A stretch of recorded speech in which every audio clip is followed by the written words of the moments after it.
Uyimiz yonib ketdi va meni o'sha joyga qamab qo'yishdi. Bitta bolani shunaqa yaxshi ko'rganman, lekin uydagilarim unga yo'q degandilar. Bizani uyimiz o'sha vaqt yonib ketdi. Men uni esimdan chiqarishim uchun esa meni o'sha joyga uydan qamab qo'ydilar-yu, umuman chiqishga qo'ymadilar. 3 oydan keyin sovchi keldi. Men uydan chiqish maqsadiga to'y bo'lishga rozilik berdim. 3 oy o'zimga umuman qaramaganman. O'sha uchun tirnoq qo'yishga qaror qilaman. Kelin-ko'ylak tayyor, to'yxona tayyor, hamma narsa tayyor, даже chislosigacha. Bir kuni kuyov bilan kuyovning onasi bizanikiga mehmonlikka keladi. Va o'sha kuni men tirnoq qo'ygan bo'laman. Kuyovning onasiga choy damlab berayotgan vaqtim mana tirnog'imni ko'rib qoladi va o'sha vaqt meni orqaga itaradi. "Tirnoqi bor-ku!" deb.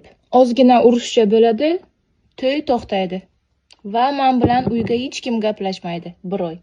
Men esa 1 oydan keyin uydan ketib qolaman.